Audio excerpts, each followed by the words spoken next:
Hi, and welcome to Your Selling Podcast. I'm your host, Nikki Kirk, aka Your Selling Guide. I'm a small town girl who took a big risk and quit a steady corporate desk job to travel the US in an RV. Along the way, I started selling on Amazon, grew a 7-figure business, visited all the lower 48 states, bought a farm, and today I am still doing what I love to do, selling on Amazon while helping other sellers do it too. Each week, I will share Amazon tips and tricks and bring in guests to share their stories, expertise, and tips on the platforms that they use. Think of this as a sit down with your Amazon bestie where you can learn, ask, start, and grow your online selling business. Welcome to Your Selling Pod. Hey crew, and welcome back. I am really excited because today's episode we have our first guest, fellow Amazon seller, Becky Stillman. So Becky and I met in the Bolo group in 2020, shortly after she started selling. She will tell you more about all that, but somehow along the way I found out that she was a Canadian living in America. At the time I had a few Canadian resources that I had begun to work on, so I was chatting with her about that, and before I knew it, we were chatting every day about selling on Amazon and life in general. 3 years later, she is one of my best friends, an admin in my Facebook groups, and she's grown her own Amazon business to be some serious goals. But that's enough from me. Let's hear it from her. Welcome, Becky, to the podcast. Hey, thank you for having me. Thanks for joining us. So I guess we'll just start with how you got into Amazon and a little bit about your life, like before this whole Amazon thing. You even knew about it, I guess. Right. Well, I left a career of 20 years on a railway in Canada. I started from the bottom, worked my way up into upper management, and spent 100 plus hours a week at work. I'm a mom of 5. I was married, and it took a toll, as a lot of us, experience when we're working, trying to further our careers. You spend a lot of time at work, slave to the grind, and you miss out on a lot of important family moments. And so my husband and I decided that it was time for me to pack it in. He was going to take the reins of being the provider, and I was going to try the whole at-home mom thing. Did that for a couple of years. Kids grew up. I got bored. And going from working, 80 to 100 hours a week for 20 years, it's pretty difficult to go right down to, not too much. And so, I just basically got online, started searching around for like a side hustle, something to do, something to enrich me, something just to do. And I stumbled upon some videos on YouTube about selling on Amazon. And I got interested. I was like, that's something I enjoy shopping, so I thought, hey, that'd be something good to get into. And then very early on, I ran into one of your videos and I was like, okay, I can listen to her because she's not like trying to do these like high pressure sales, post it on a Lambo, like doing all sorts of like insane, out of this world promises.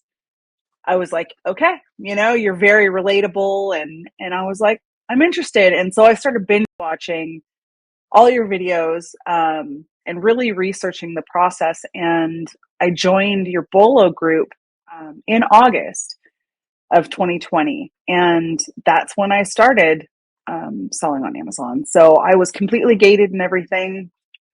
And I got your ungating guides and became ungated. And the rest is history. I made it within the first 12 months. I was a 6-figure seller.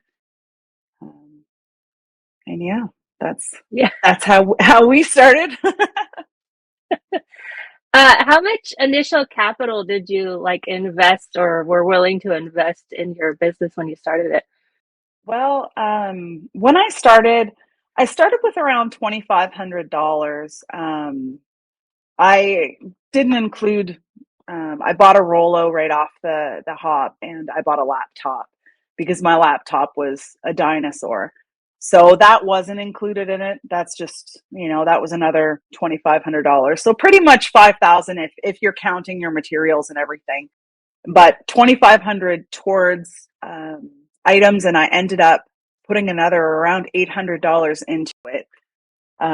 just because I found a lot of profitable items really early on. And then, as everybody knows that's starting this journey, you don't get paid right away. And so I was chomping at the bit because I was finding more items that were profitable. I had run out of capital, but I was very strict with how much I was willing to put into it, because ultimately, with any risk, you don't want to risk more than what you're willing to lose. So I put another $500 to $800 into it, and then I haven't put another dime into it since. And I just kept flipping my capital. I didn't take a paycheck, so I started in August of 2020, and I didn't take my first paycheck until January of 2021. I was nervous about taxes and whatnot, and so I just left that capital in there, and I wanted to scale. So I just wanted to reinvest as much as I could, and that's why I think I was able to scale as quickly as I did. That's similar to me. I started also in August, just in 2017, but I didn't pull any money out until it was technically January 1st. I've always said December, but it was technically the January 1st payout. And I was able to pay off my initial. So I started with $1,000, and then I put in another like 750 into it like the next month or something. But I was able to pay that initial investment off in, I think, 4 months. Did you keep track of when you got your money back out? Yeah, I didn't take a paycheck until I paid that initial investment. So I was able to pay it. It was literally the 2nd of January when I paid it, and then I took my first payment. I think it was like the 8th or the 9th of January, and so that was my first paycheck, and it wasn't a lot. It was like $400 is what I wanted to take out just to have. And I was like, I want to buy myself something to reward myself for all my hard work. I've been blessed. Like I said, my husband works, so he supports the home financially. But at the time, we were coming off of COVID. He's in recreational vehicle sales. And so not a lot of people were spending their money on, recreational vehicles at the time, because we were still coming out of that scary time. So financially, we were a little tight, and the money was there if we needed to be able to pay bills. But I just really wanted to pour as much as I could back into the business. And I was right close to that time looking at hiring my first employee, because the prep and the packing was getting to be out of control. And so, yeah, I wanted to put as much money in the bank as I could. Nice. That's going to be my next question, because I know you do have employees now. Yeah. And how did that come about, and how did you figure out how much you wanted to pay them? That was the hard part. Now, I first hired my daughter at the time. She was 14. I just really wanted help with the tedious stuff, the peeling of the stickers and, removing stickers and polybagging, things like that. And so initially her and I were doing the prep together. I really wanted away from that because that just drove me nuts. It just made it feel too much work to me. So basically in the beginning, I just looked at how long, I made sure she was working at a steady pace. And I paid her initially, and it was really variable in the beginning, because as you all know, if you're doing RA, certain items are easier to prep than others. So if I was shopping at stores like Burlington, where the stickers are a lot more tedious, and I saw how much work it took her to get through a shipment, I paid her variably. Initially she was getting paid $120 a day to prep. And I trusted her. I was like, hey, if you feel like you've put more work into it than that, talk to me. There's an open dialogue that way. I didn't feel like paying hourly was worth it, because some weeks we had heavier shipments. Some weeks they were lighter. So I just kind of hoped that it would equal out. I didn't, there were some weeks where it would only take 5-6 hours to prep a shipment, but then there was other weeks where it would take 10-12 hours. So I didn't want to cut her pay at all. Then she got into wanting to source with me, because she was doing distance learning at that time. So I started paying her per day to source with me, and I would pay her like bounties. So basically every new product you bring me, I'm giving you $20, like a profitable product that's a good product. And off she'd go, and she'd come back. And it was really motivating for me because it opened my eyes to different products that I hadn't paid attention to, that I had passed by many times. And she was very driven, like any teenager. You give her dangle a carrot and she'll run for it. I don't have like a clear, concise, how much I pay. I have a minimum amount that I pay, and I increase based on the workload, based on, if it takes longer to prep, because now I've got my 3 daughters working for me weekly, and they do all the prep in the pack. And my daughter still comes out to source with me on occasion. I miss that she doesn't come out with me more regularly, but she's very busy in school, and so any days off that she has, she comes with me. And then her paycheck's pretty much doubled if we spend a 12-hour sourcing day.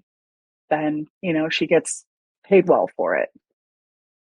Nice. So it sounds like your family was kind of always on board, or at least they are now. Was that always the case in the beginning? Did people think you were crazy? And friends, family, all combined. Was there any kind of like pushback there, or? Well, I'm lucky. My family's super supportive. I've done a lot of crazy stuff in my life. I used to be a skydiver, and I've always gotten into some crazy stuff. And so they've always had my back. And they've always been super supportive. And more than anything, there was a lot of disbelief, like, what? People really pay this for that? And like, why don't people just go to these stores and buy this stuff themselves? And, it really piqued my youngest daughter's interest in business, which she's always been a numbers person. She's extremely intelligent, but the business aspect of it was really interesting to her. And it actually shifted her like career path, like where she initially wanted to be a veterinarian, and she really got interested in like the corporate accounting aspect. She really liked business and how it worked, and she was very intrigued with all parts of the business.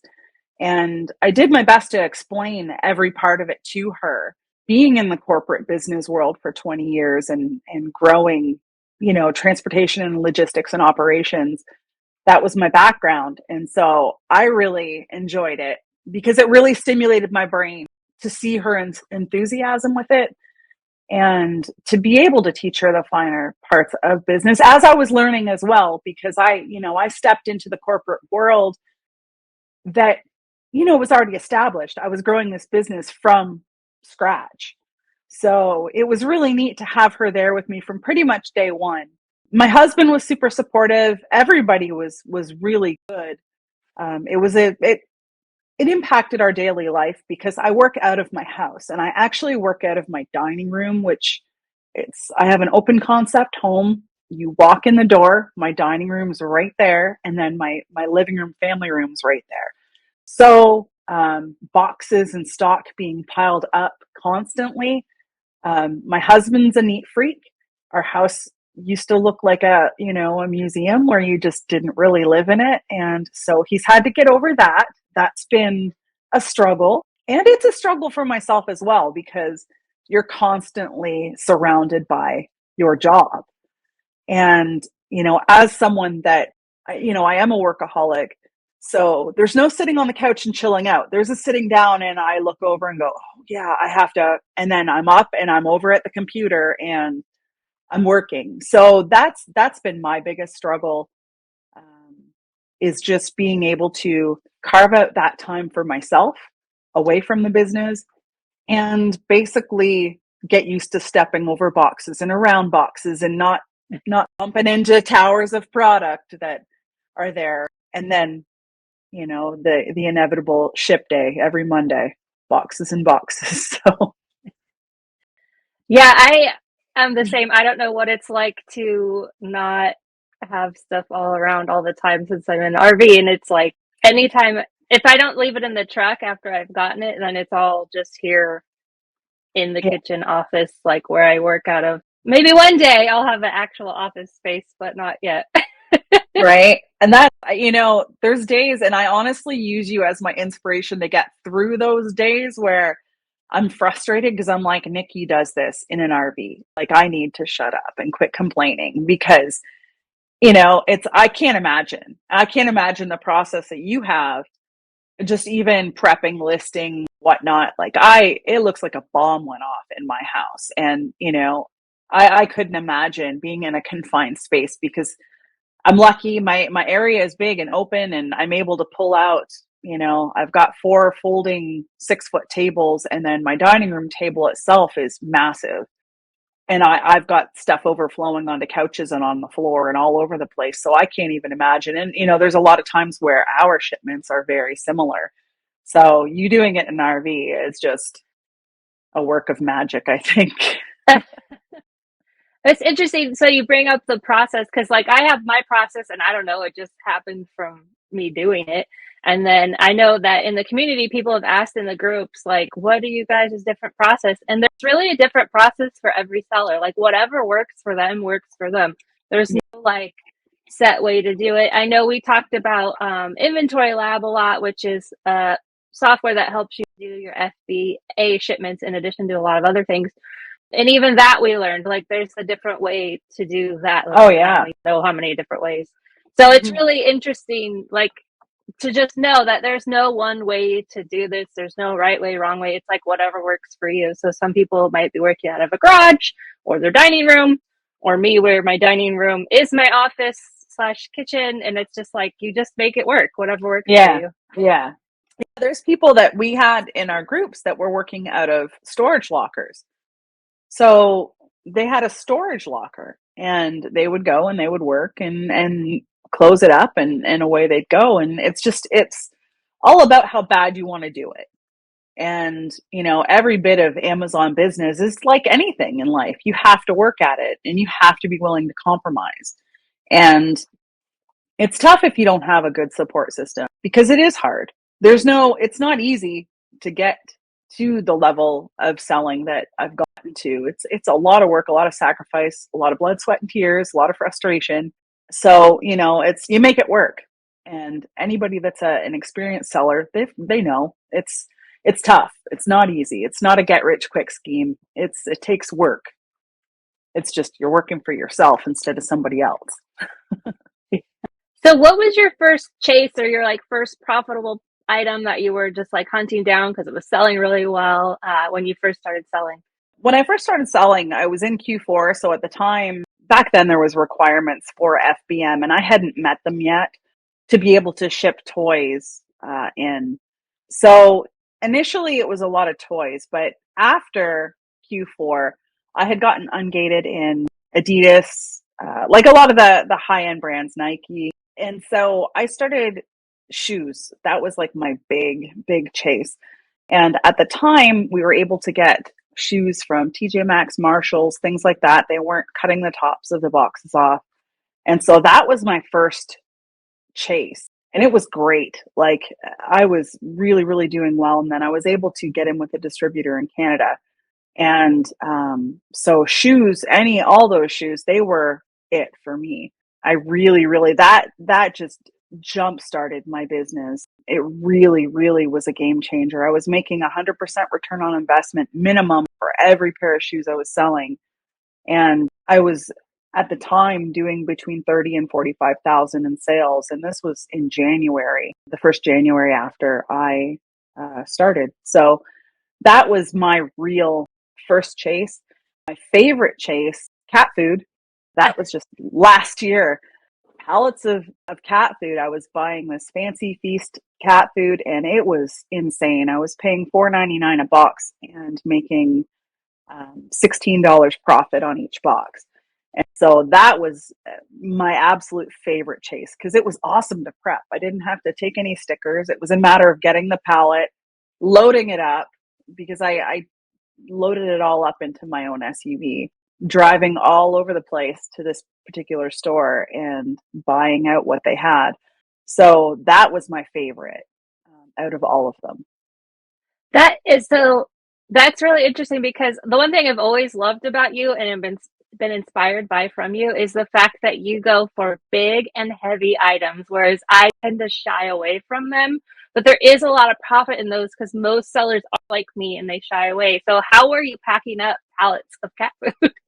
Yeah, that was a tough one. I know that economically I could have done it smarter. I don't ship in pallets to Amazon, um, even though I should have, and but I just don't have, like, I don't have a pallet jack. My driveway is really steep, and so I was looking into it. And the funny part is my, like, learning about the cat food was actually someone in our Bolo group. That's how I learned about, the cat food shortage, and that's what prompted me to scan these things that I'd walked by a dozen times.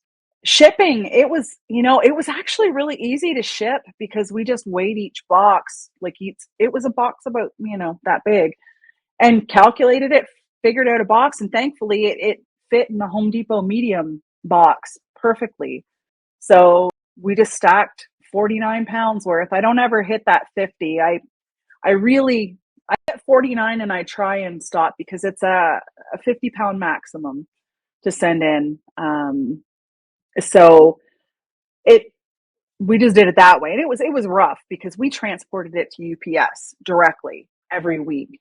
Now I have UPS come to my house and pick up because that saves me a lot of time because we just don't have the vehicles. It was like a train of vehicles. My son's got a pickup truck, my husband's got a bigger SUV, and I've got a smaller SUV, and so we would fill up all these vehicles and go and unload them at UPS. And so now UPS comes to our house and picks up, and I tip him well during the holidays because he's a regular guy that comes every Monday. And some weeks it's not bad, but the weeks, like, I've sold laundry detergent, the cat food, heavier items, and it was insane. And, and like you say, a lot of people are scared of it, the larger, oversized, heavy items.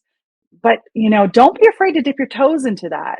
Looking on websites like pirateship.com, that's a great website to be able to, if you're looking at doing FBM, like seller fulfilled orders, you can estimate your shipping really well that way. Myself, when I'm looking at seller fulfilled orders that are heavier, because I'm not afraid to list seller fulfilled items that are big and heavy.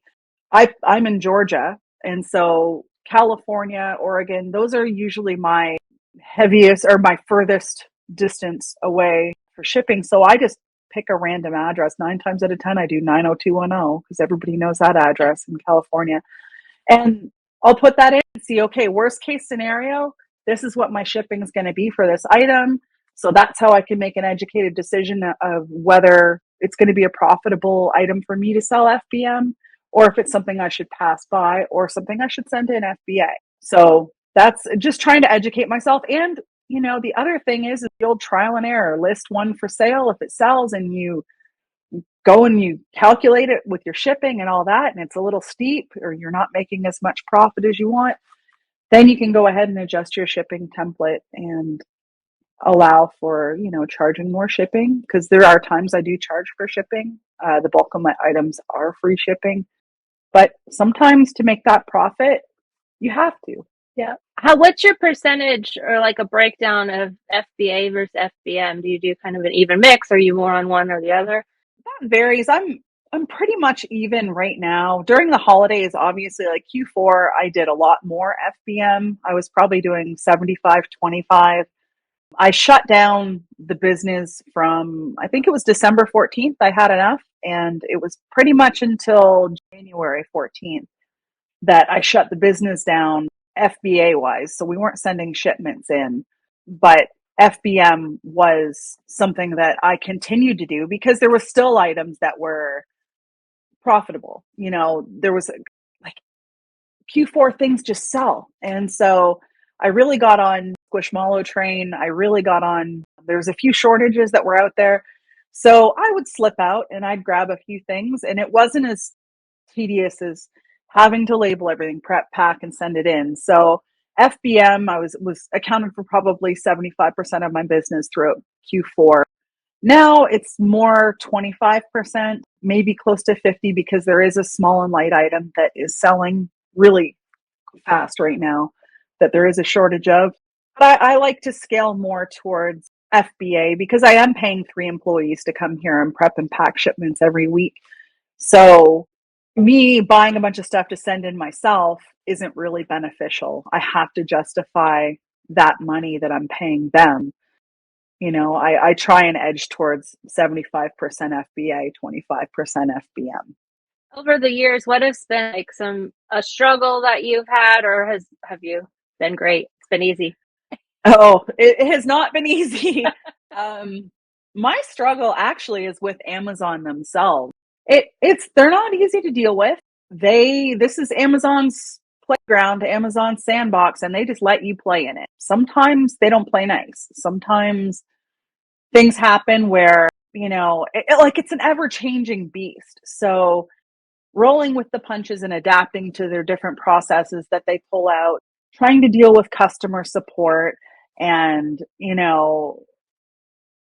things like that, like really working with Amazon when all of a sudden they decide that, for whatever reason, a customer that has wronged you in some way, oh, the customer's always right. So, if you sell long enough on Amazon, you're going to meet some unscrupulous purchasers.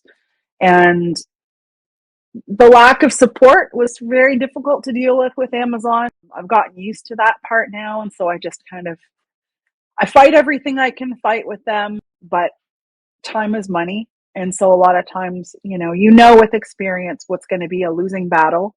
So I don't waste as much time fighting, that way.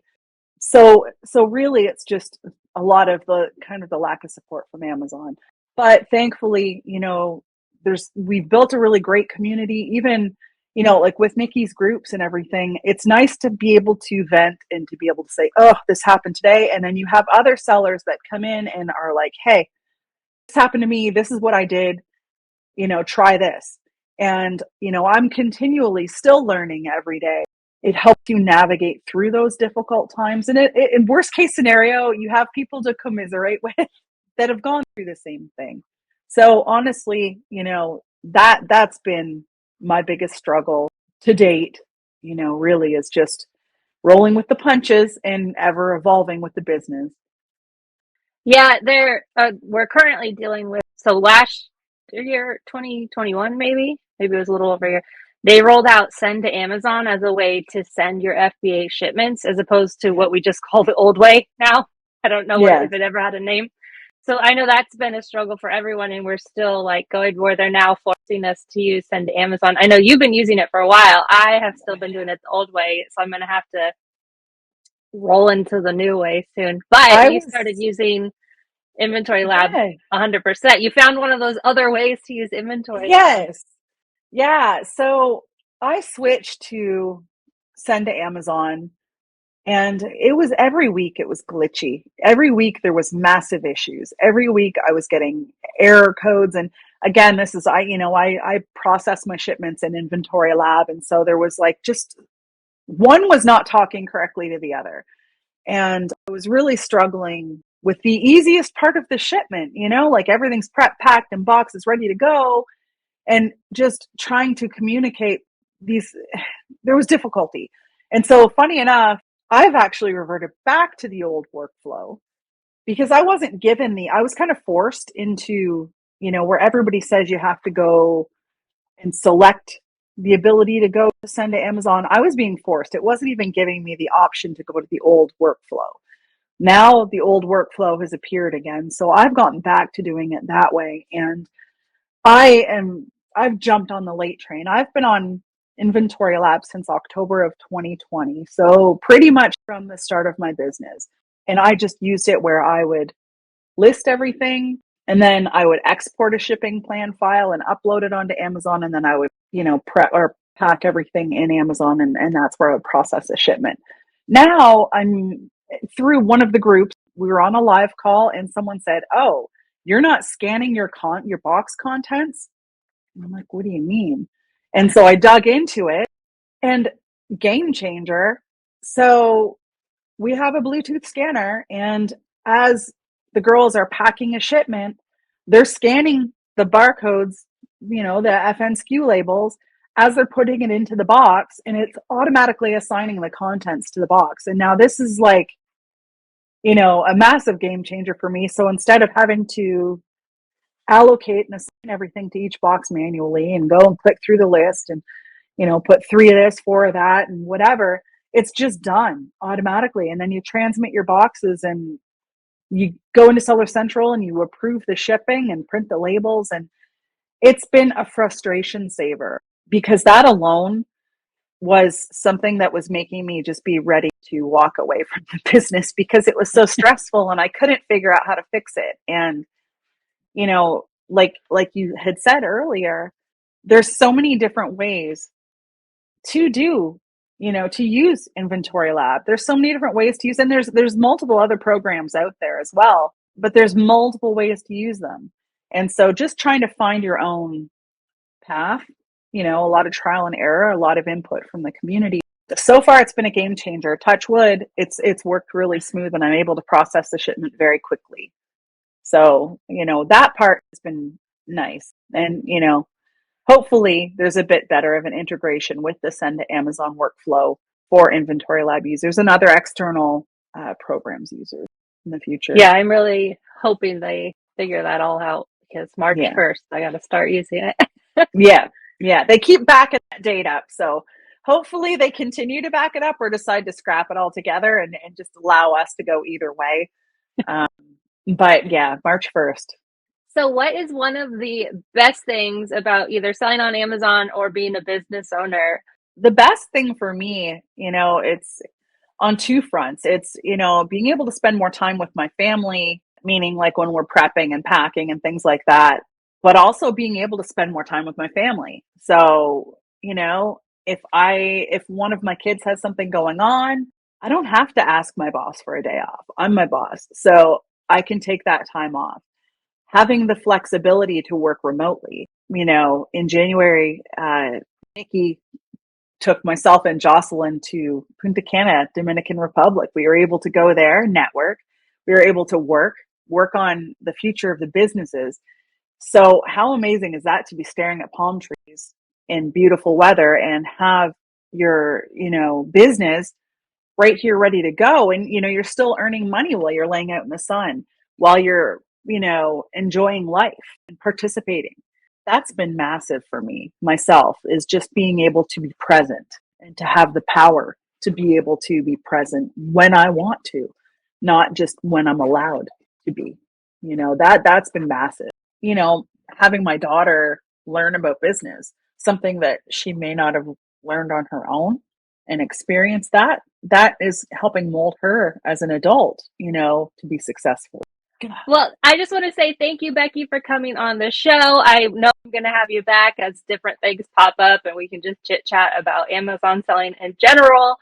Where can people find you? Are you on the social medias? I know you're in the group. As I mentioned, she's an admin, so you can catch her in any of my community on Facebook. Where can people find you outside of there? Instagram is my main spot, other than the groups on Facebook. I'm at Becky Stillman FBA. That's where you can find me and interact with me. The best place, though, is all of Nikki's groups. I'm in there. I'm active. If you're in the groups, you can always tag me. They're great. They're a great resource, and I still learn from them every day. And to me, they're a game changer for my business. They're something that I'll never leave. It's just unreal. A great community, super supportive, and that's where you can find me. So, well, don't forget, I'll link all of this in the show notes so you can go ahead and just click there and follow her easily. Thank you guys so much for tuning in. Next week, I will be back with tips on the best items to scan as a new seller. Don't forget to subscribe to this podcast wherever you listen to podcasts, and check out on YouTube at Your Selling Podcast. You can learn more from me about all things Amazon at yoursellingguide.com. And if you have any questions, if you're a member of the YSG community or you know someone who would make a great guest for the Your Selling podcast, email me at podcast@yoursellingguide.com. Until next week, happy sourcing.